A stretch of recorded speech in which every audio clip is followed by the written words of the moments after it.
So fundamental concept, you know what is underlying.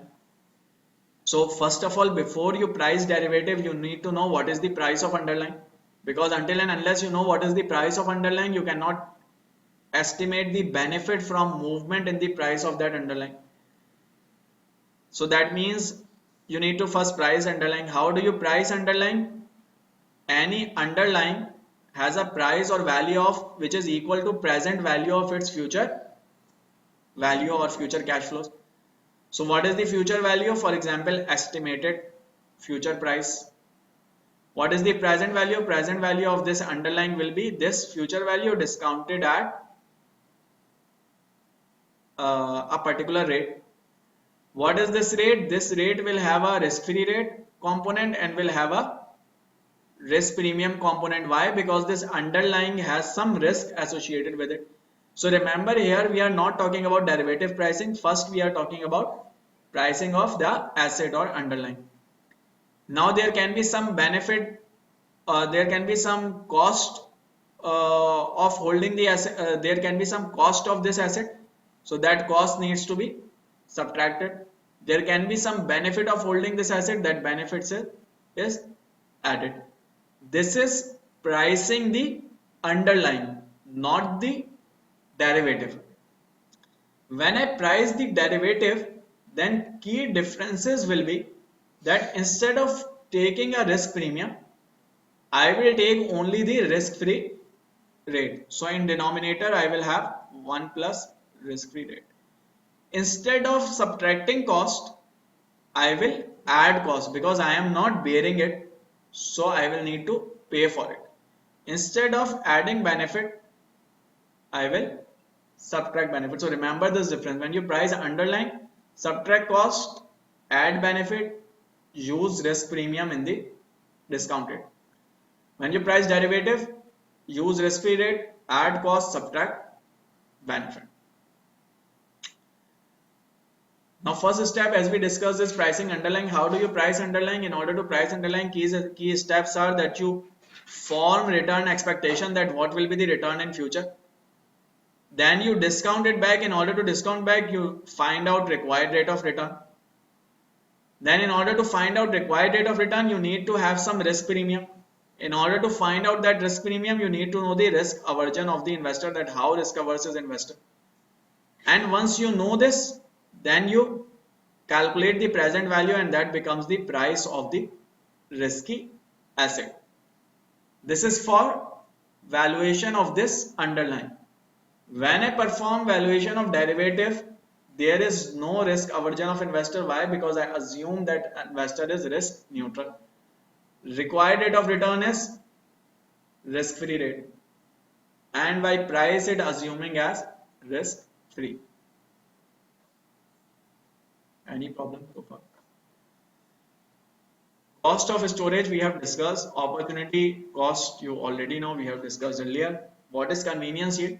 So let's say that I talk about oil again.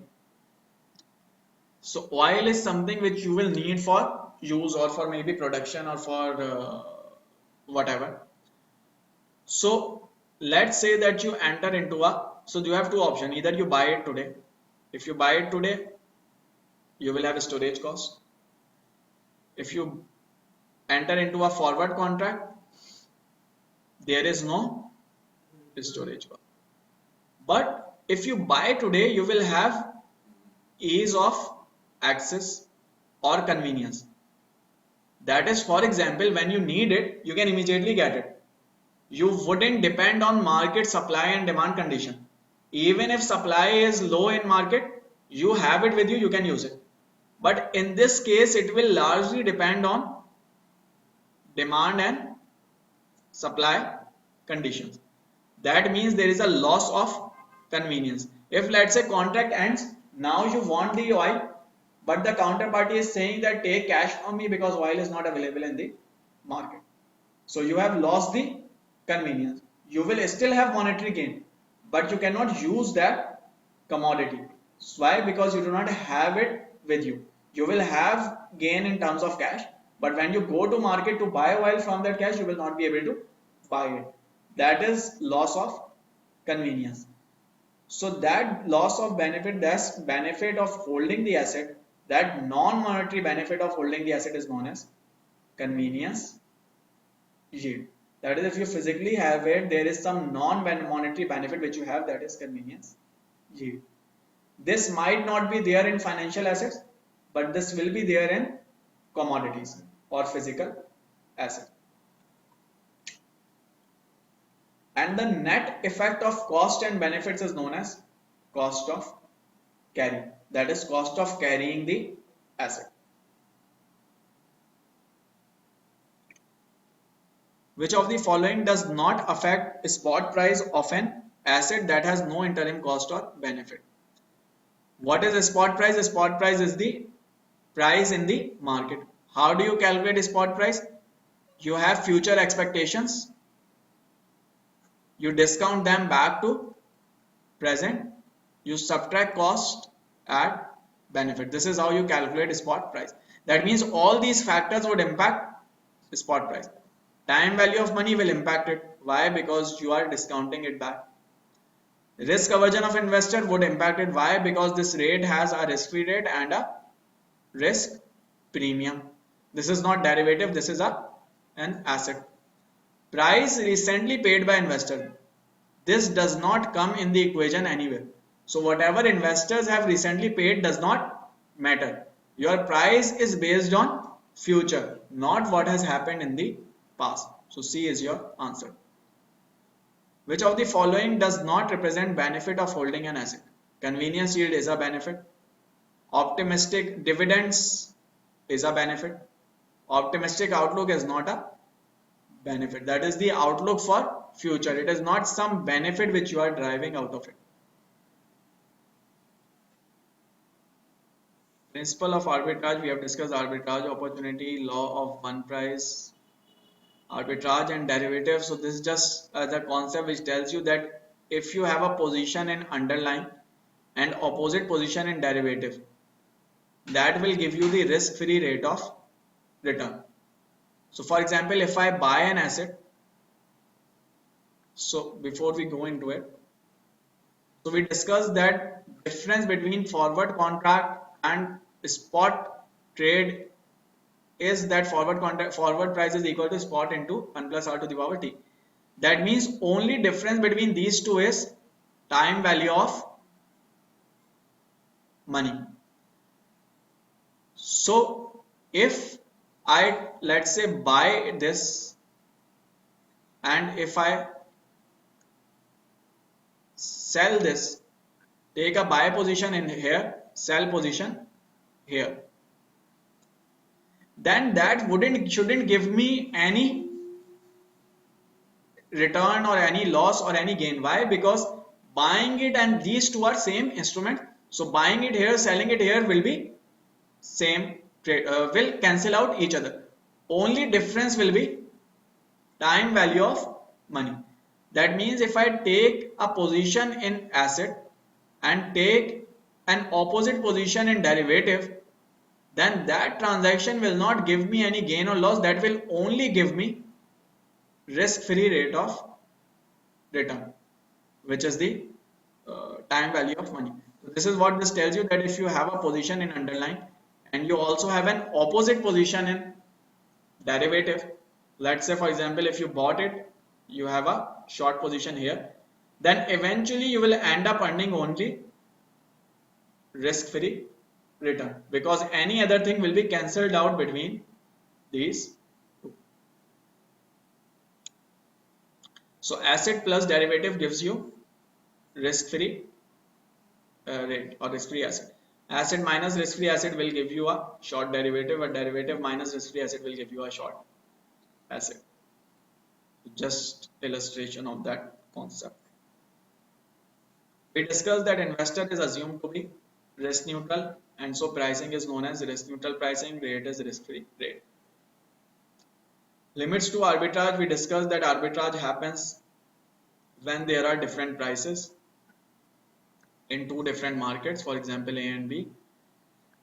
But a key condition of arbitrage is that it is a zero investment transaction. But in reality, maybe sometime you need investment. So that is a limitation. Secondly, if you buy it here and then go to sell it here, let's say when I reach this market and want to sell it, maybe I am not able to sell it because there are no buyers. So that means liquidity or absence of liquidity may impact the trade or act as limitation. Secondly, if I buy it here and I go to this market to sell it, maybe price has already moved and it has gone down from 105 to 100. I will not make any gain. That means although it looks risk free or it has gone to 90, although it looks risk free, but it has some risk associated with it. Secondly, it is risky if one lacks accurate information about option pricing model inputs. So if you do not know the volatility, for example, if you do not know how much the price can change during a certain time period, maybe you end up taking more risk and maybe you end up making a loss instead of a gain. Short selling might be difficult. So if you want to sell first, then you need to short sell, and maybe short selling is difficult. Relies on realization of mispricing by investor. So let's say within one market there are two assets, X and Y. Both are similar. X is for 100, Y is for 105. So I think that X price will go up. Why? Because it is similar to Y. But this will only go up if everyone else also thinks the same way and then they buy it. If others do not think the same way, if they do not perceive this as mispricing, then they wouldn't buy it and the price will not convert. So relies on realization of mispricing by investor. Transaction cost might exceed benefit. So let's say if I buy it for 100 here, I will pay some commission or some transaction cost. Let's say transaction cost is $3. So I buy it, I pay $3 here. Then when I sell it here, I again pay $3. So my gain is $5. Transaction cost is $6. So sometimes transaction cost may exceed the benefit. So these are the factors which limit arbitrage. Remember these factors. Moving on to pricing and pricing versus valuation. So in derivatives, price and value means two different things. So recall when we discuss forward contracts, we discussed that the forward price which you have logged is known as price and the payoff which you get is known as value. Similarly for futures, we discussed that the settlement price is known as price and the gain or loss which is the payoff is known as value. Also in swaps, we discussed there is a fixed rate which you pay or receive. That fixed rate is known as price and value is gain or loss. In options, we again discussed that there is a premium which you pay. That premium is known as price and value is payoff, the gain or loss from that transaction. So payoff or value can change or will change. It can become positive, it can become negative, it can become zero. It will continue to change as market factors changes.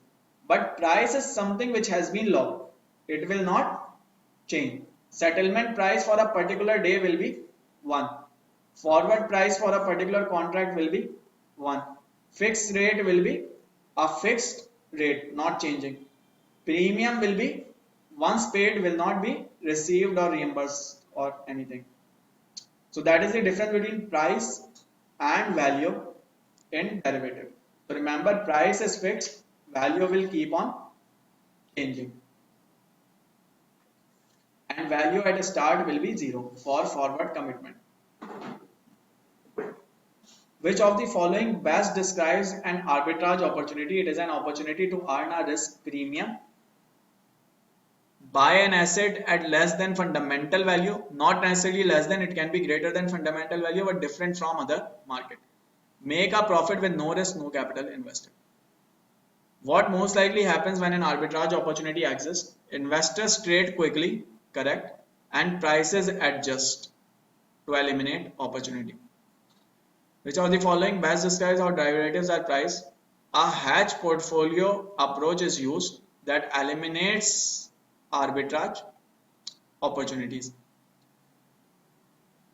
The payoff of the underlying is adjusted downward by derivative value. No. Expected future payoff, correct. Is discounted, correct. At risk-free rate, correct. Plus a risk premium, no. So A is the answer. An investor who requires no premium to compensate for the assumption of risk is said to be which of the following? Investor who does not require a premium for risk is risk neutral, who does not care about risk.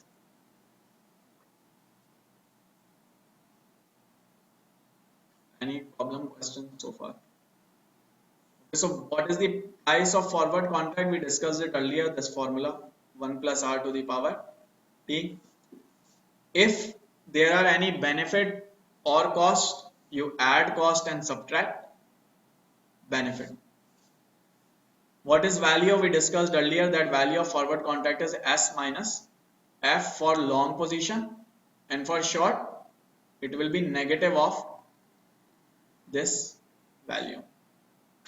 Value at start is 0. Any problem so far? Now let's say I am talking about, this is value at expiration. This is value at initiation. Let's say it is 1 month. And if I talk about value here, what will be the value? So value here will be expected spot price minus forward price discounted back to this point. Or in other words, what you can do is, you know the spot price here and you subtract forward price to arrive at value. But this forward price will be received at the end of 1 month, not today. So what you do is you discount it back to present. So you discount back forward price to present here, and then you subtract it from spot price, that gives you the value. So spot minus present value of forward price at this point of time.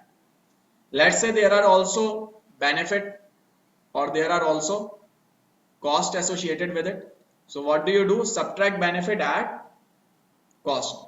So you have S here. So either you have a future value of benefit. If you have future value of benefit and cost, you bring all those here and then adjust it. Or you can have a present value of benefit and cost. In that case, you take it as it is. Or you can have a initial value of cost and benefit. In that case, you will take its forward value. In any case, all the cash flows need to be taken at the same date for them to be added or subtracted. You cannot add or subtract them until and unless they all happen at the same time period.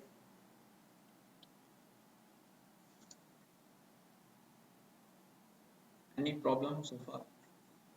Moving on, what is FRA? So we discussed forward contract. What is forward contract? Forward contract is to buy or sell an asset. If there is a forward contract to borrow or lend, that is known as forward rate agreement, FRA. What is forward rate agreement? It is an agreement in which you lock a rate to borrow or lend in future. So for example, if I say that I need to borrow after 1 month for next 3 months. So that means after 1 month I will borrow, and I will borrow for next 3 months. This will total, the total time period from today till end of that loan is 4 months. So what I can do, I can wait 1 month and then borrow for 3 months. Or there is, and in that case there is uncertainty that rate can go up. So what I can do is I can lock a rate. I can go to a party and I can say that I will borrow money after 1 month for next 3 months from you. Give me a rate, and enter into a contract and lock a rate. That rate will be known as FRA. It can be any months, any years, or whatever. So if it starts after 1 month, the loan starts after 1 month, and it lasts for another 3 months, this is known as 1 by 4 FRA. 1 means expires in 1 month. This is expiration period. When this contract expires, I will borrow for next 3 months. 4 minus 1. So remember this terminology: 1 by 4, 2 by 4, 2 by 5, whatever it is. 2 by 5 would mean it starts or expires in 2 months, and then loan of 3 months. It does not mean loan of 5 months. It means loan of 5 minus 2, 3 months, but will be taken after 2 months. Any problem so far? Now the question is that how do you price it? Again, you price it using arbitrage free pricing principle, and it comes in detail in level 2. For now, remember how do you price it. This is the concept. What is the concept? The concept is that let's take the same example after 1 month for next 3 months. So I have two options. Either I invest for 4 months, or I first invest for 1 month and then invest for next 3 months. So this price of this 3 month or this rate should be set in such a way that both these scenarios give the same return. That is, there is no arbitrage opportunity between these. So for example, if I invest for 1 month, my return will be 1 plus R 1 month. And then if I reinvest it another 3 months, it will be 1 plus R 3 months. This is not annualized rate. I am taking it as for specifically HPY for 1 month and HPY for 3 months. This should be equal to 1 plus R of 4 months. So if I need to find out this rate, which is after 1 month for next 3 months, I can find this out using this 1 month and this 4 months.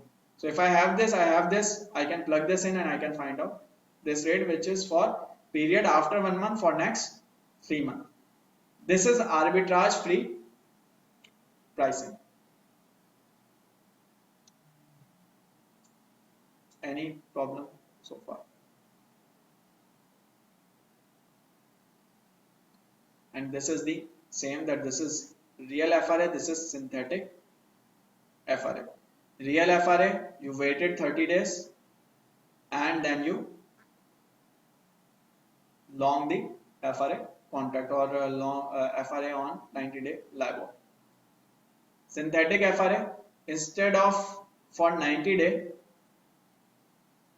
from today you borrow for 120 days. You borrow for 120 days. In this 120 day borrowing, you lend for 30 days. So you borrowed 130 days, 120 days, and you lended 30 days. This 30 days lending will cancel out this 30 days borrowing. So eventually what you are doing is you are borrowing for 90 days. So either you enter into FRA or you structure FRA using this methodology, which is synthetic FRA. The value from both these transactions should be same. The price should be set in such a way that it gives the same value as this scenario or portfolio. Which of the following best describes difference between price of a forward contract and its value? Price is fixed, yes. Value starts as 0, yes, and then changes. Which of the following best describes the value of forward contract at expiration? Value is the price of underlying. So for long position, value is S minus F. Price minus forward price. Value is price of underlying minus the forward price. Which of the following factors does not affect the forward price?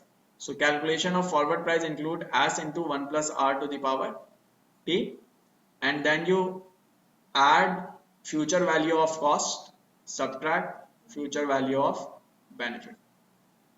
Cost of holding, it will impact.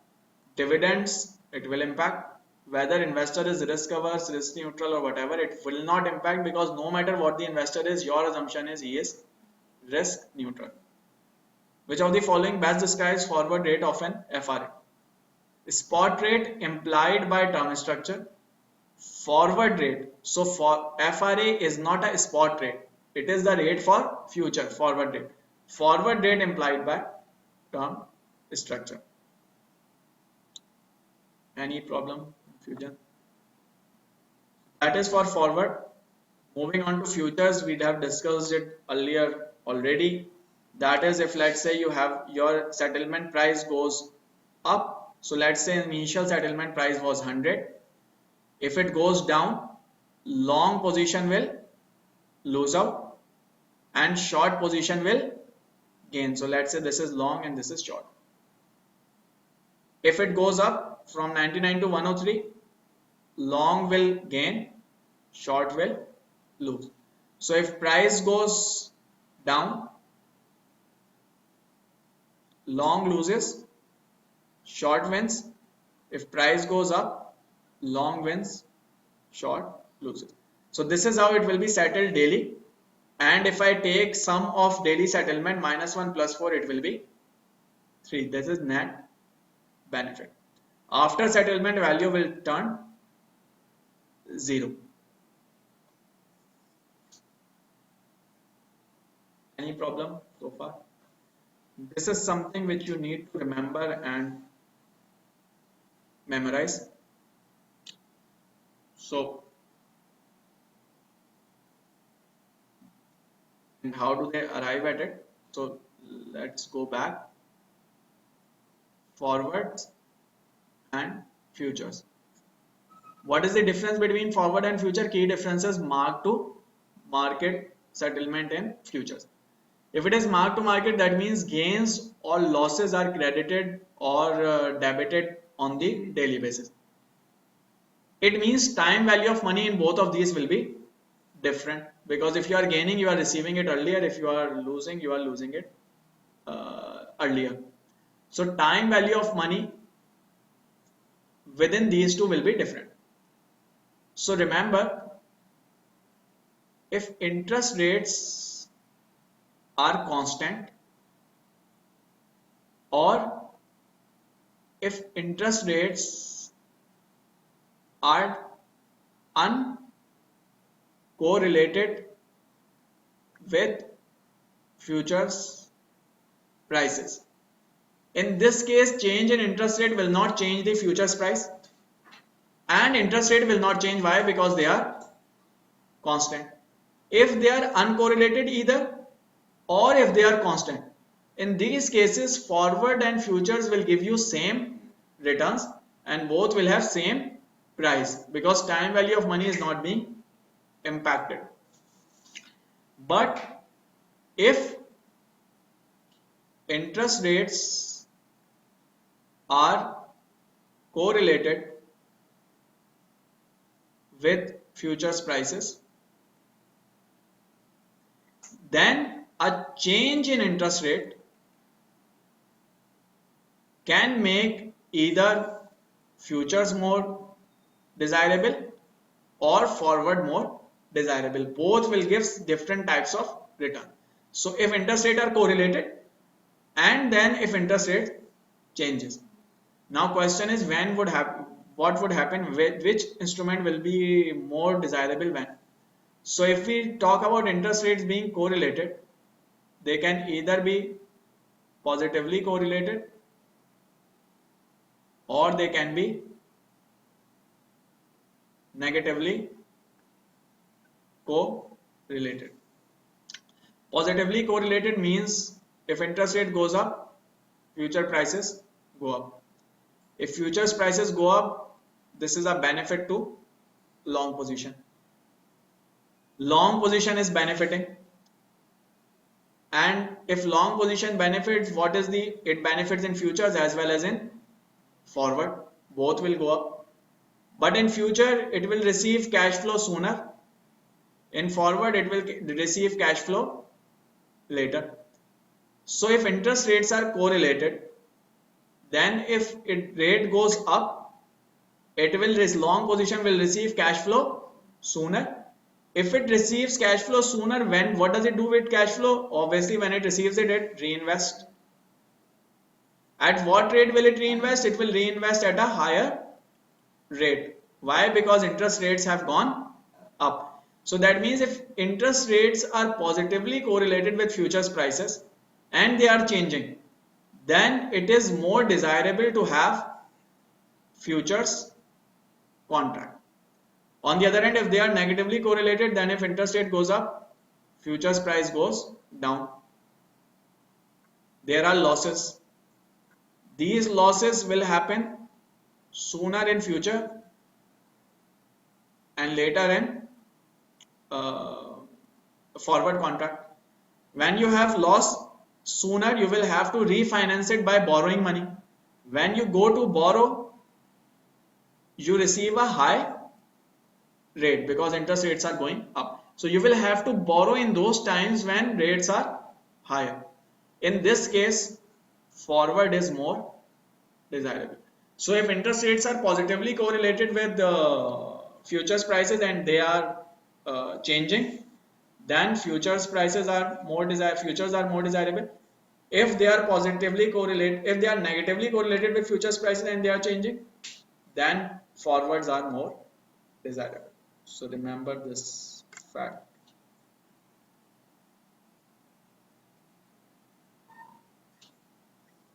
Which of the following best describes how future contracts payout differ from forward? Forwards are larger, not necessarily. Equal, ignoring time value of money. Correct. If you ignore time value of money, then they are same.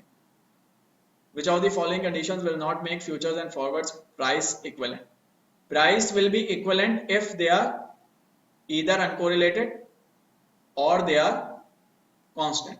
Otherwise, it will not be equivalent. Interest rates are known. Futures prices are uncorrelated.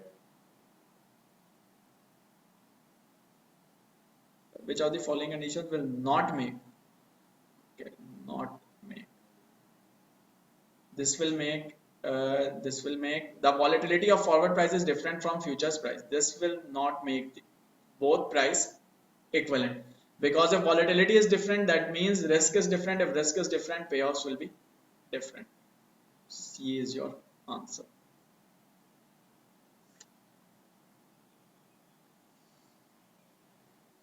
Swap, so we discussed in swap you pay a series and receive a series. What is the price? Price is fixed rate. Fixed rate is known as the price. What is value? Value is the payoff or gain or loss. How do you decide price? You decide price by equating present value of fixed with present value of other lag. That can be floating or whatever. Swap is equivalent to a series of forward contract, correct? Each created at the swap price. A is the right answer. If present value of the payments in a forward contract or swap is not zero. So what did we say? We say that it should be priced in a way that these two are equal. And if these two are equal, value at initiation will be 0. If let's say this is not coming out to be equal, it is coming out to be 105 and it is coming out to be 100. That means first they need to become equal. So whoever is receiving fixed will actually pay it to other party. So for example, from this 5, it will pay 2.5 to other party. So it will become 102.5, 102.5. It will then become equal and then they will continue with it. So if this is not equal, then contract cannot be legally created. No, it can be by doing this adjustment. Contract must be replicated by another party with a stream of payment to be received is greater. Party whose stream of payment is greater has to pay the other party the present value difference. So this is correct.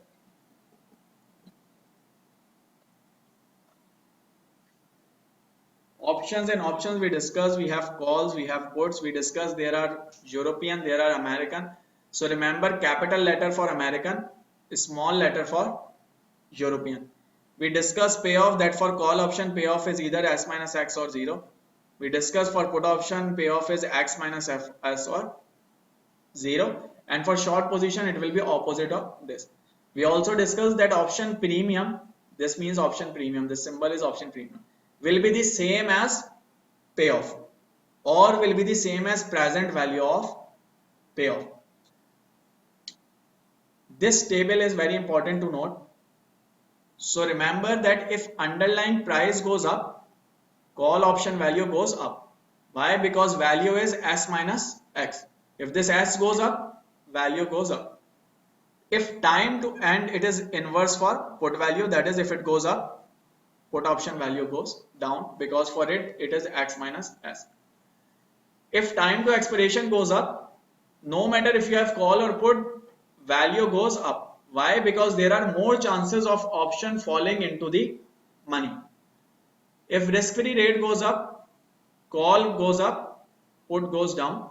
If volatility of underlying goes up, both goes up. Why? Because there are more chances of option falling into the money as price is moving. If cost of holding an asset goes up, it will make more sense to go for call, and so it goes up and put goes down. If exercise price goes up, call value goes down, put value goes up. Benefits of holding an asset, if it goes up, call value goes down, put value goes up. So this is very basic, but remember it because this is very, very important. Any problems so far? This we have discussed, moneyness of option. Put call parity. What is put call parity? So put call parity, before we go into put call parity, you should know what is protective put and what is fiduciary call. So if I buy an asset and if I also buy a put option on that asset, that is known as protective put. If I buy a call option and I buy a risk-free bond with the same face value as the strike price of this call option, this is known as fiduciary call. Put call parity says that protective put is the same as fiduciary call. That is, both will give you the same cash flows or same return, which means that buying an asset and buying a put option is the same as buying a call option and buying a bond, risk-free bond, which has face value same as the strike price of call option. And if it is a zero coupon risk-free bond, then its present value will be face value divided by 1 plus r to the power t, as there are no coupon. So this equation then holds. Now within this equation, if I ask you to make a stock, so you would know that buying an asset is the same as buying a call plus this bond and selling a put option. If P goes here, it becomes negative. It is the same as buying an asset. This is known as synthetic asset. That is, if I buy this, this is synthetic asset, which is like an asset but not actually asset. Similarly, I can make a synthetic put, which is C plus this minus S. This is synthetic put. I can buy a synthetic call, which is S plus P minus. I can buy a synthetic risk-free asset, which is this one. It is S plus P minus C. So as long as you know the put call parity equation, you should be able to find out synthetic put, synthetic call, synthetic asset, synthetic call option. Synthetic asset.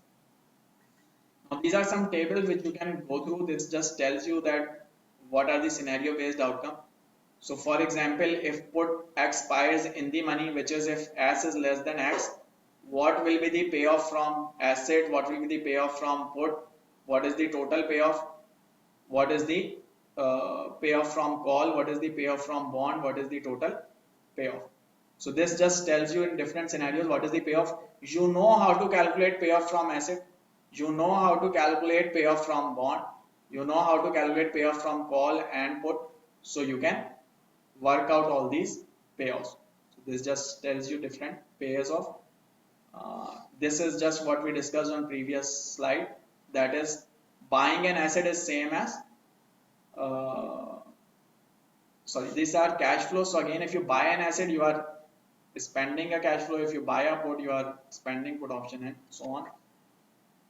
Synthetic call, synthetic put we have discussed. Fiduciary call, long put, long underlying, long bond. All these synthetics we have already discussed, that how do you make synthetic call, how do you make synthetic put, how do you make synthetic underlying and synthetic bond. Put call forward parity. So we discussed that put call parity means S plus P equals to C plus X divided by 1 plus R to the power T. This is risk-free asset. Why am I taking present value? Because this face value will be paid in future. So in order to compare it with today's cash flows, I need to take its present value. If I replace this asset with a forward contract,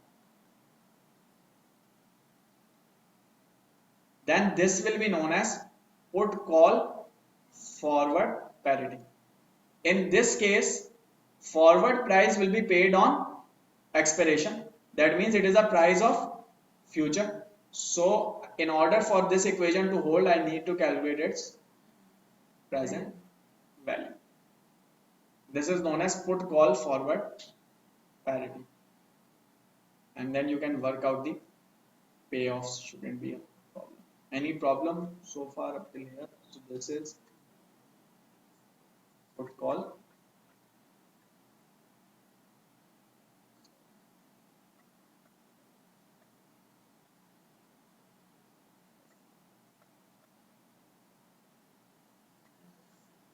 Last topic है last topic है, बहुत छोटी सी चीज़ है, सिर्फ only slide problem close कर देते हैं वरना फिर हम जाएंगे। So this is binomial option pricing model. What is binomial option pricing model? It is a model to price the option. And in this model, the assumption is that there can be two outcomes. Either price can go up or price can go down. And what is the value of option or premium of option or price of option? Price we discuss is the same as value. When will you receive value? You will receive value in future. So what will be the price? Price should be the present value of future value. So that means if I can calculate future value and I can discount it back to present, that will give me the price of option. So how do you do this using this pricing model? So let's say price currently is $100. So first thing that you need to do is you need to find out two outcomes. That in future what will be the price? So you have two outcomes, that either price will go up, that is S plus, or price will go down, which is S minus. So let's say you decide that if price goes up, it will go from 100 to 110. And if it goes down, it goes from 100 to 90. So this factor with which it is going up is U. U is 110 divided by 100, 1.1. And this factor with which it is going down is known as D, which is 90 divided by 100, 0.9. So that means if it goes up 1.1. If it goes down 1.9. That is first step, that you calculate U and D. Either you calculate U and D or you are provided U and D and you calculate S plus and S minus. Now second step, if it goes up, what will be the payoff? So for payoff you need to know exercise price. Let's say exercise price is $95 or let's say $105. So if exercise price is 105, what will be the payoff here? Payoff is S minus X, which is 110 minus 105, $5. What will be the payoff here? Here payoff is negative, so option will not be exercised, so payoff will be 0. Now what should be the price of option? It should be the present value of this 5 and present value of this 0. So you have this 5, you have this 0, and if you calculate present value, that should be your payoff. But now the quest, so you can calculate present value of 5, which is 5 divided by 1 plus r to the power t. If it is 1 period, t is 1. And you can calculate this 0 divided by 1 plus r to the power t. Now the question is, which scenario should you take? There are two scenarios. So which scenario will you take? You will take a probability weighted average of these two. That means for that to happen, you need to know what is the probability of going up and what is the probability of going down. So how do you calculate or estimate probability of going up and going down?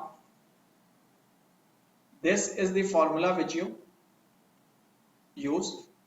This is the formula to estimate a probability of going up. So in this case, probability of going up will be 1 plus r minus d divided by u minus d. So let's say if I tell you r is 10%, probability will be 1.1 minus 0.9 divided by 1.1 minus 0.9, and it will give you some amount. What does it come out to be? So let's take it as 20% or 15%, otherwise the answer will be, or let's take it as 5%.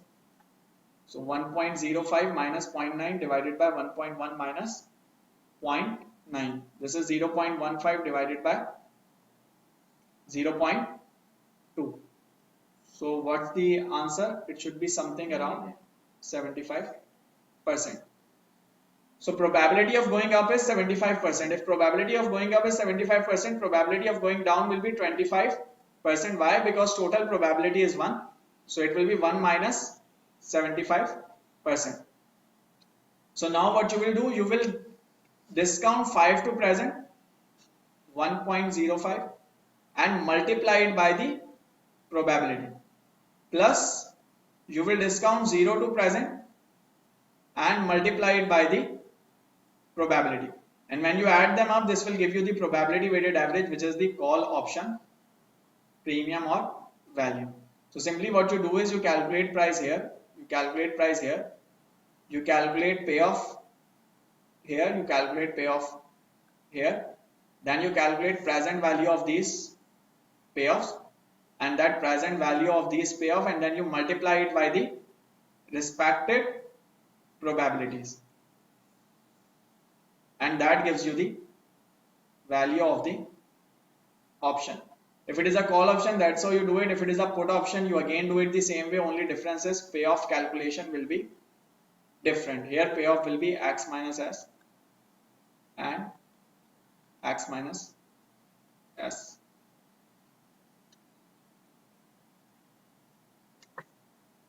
And last is the assumptions, that what are the assumptions of this binomial model. So key assumptions are that this s plus and s minus, the difference in these two reflects volatility, that is the change. Second, this probability which we are estimating is estimated probability, or also known as pseudo probability. This is not actual probability. So actual probability does not come into the formula or into the model. It is a probability weighted average of probability. Formula takes form of an x. So how do you take formula? How do you estimate it? You calculate future value, future payoff, and then you discount it back to present. The formula takes the form of an expected future value, which is numerator, discounted at risk-free rate. These are the 4 key assumptions of binomial option pricing. Any problem so far? Let's end it here. इसमें so इसके अंदर हमने करी ना अभी calculation, जो हमने example करी थी. So for example, we discussed that if stock price is, let's say 100, risk-free rate is 5%. There is a call option with the exercise price of $95, or $105, let's say.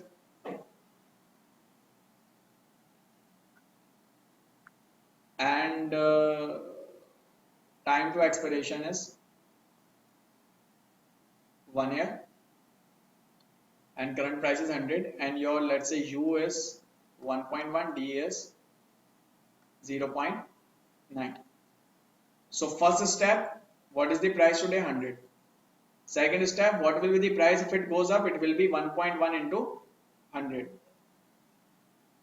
What will the price if it goes down? It is 0.9 into 100. If this happens, what is the payoff? Payoff is 110 minus 105, S minus X. If this happens, what is the payoff?